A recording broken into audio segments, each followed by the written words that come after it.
Canada just dropped a 2025 budget that's big. Canada just dropped a 2025 budget that's risky. Canada just dropped a 2025 budget that's already stirring up Parliament. Here's the quick download in plain English.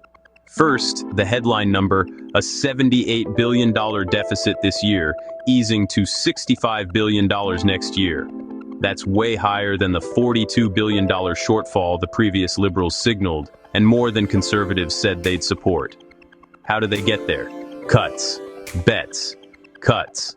The public service gets trimmed by about 40,000 positions over 3 years, mostly through buyouts and attrition. Airport security gets more automation, with CATSA promising faster screening and no impact on safety.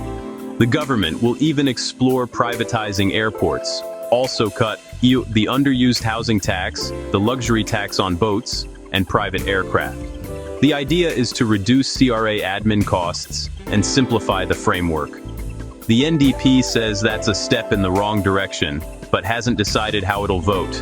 And the capital gains hike, officially scrapped. Now the bets, $51 billion for infrastructure, an $81 billion push for the Canadian Armed Forces with a Buy Canadian procurement plan.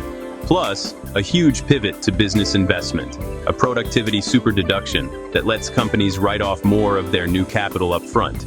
The goal is to push Canada's marginal effective tax rate for eligible firms down to about 13.2%, below the US average, below the OECD average, and unlock up to $1 trillion in private investment.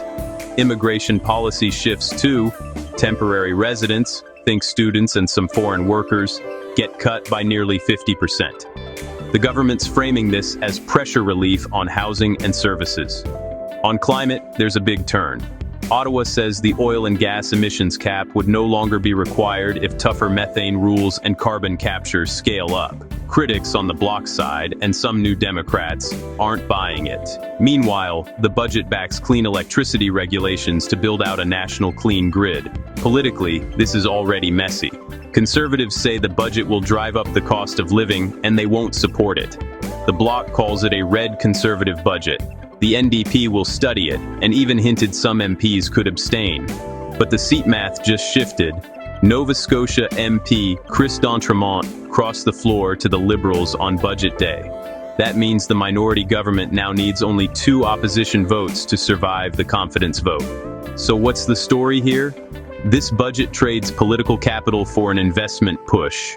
Smaller government payroll, cheaper capital for business, and a gamble that growth will arrive before patience runs out. If the bets pay off, productivity ticks up and deficits drift down. If they don't, Canadians are left with higher debt and fewer tools. Watch the vote count, watch the investment data, and watch whether those climate promises without a cap actually deliver. That's the budget in 3 minutes. Catch your breath and your comments below.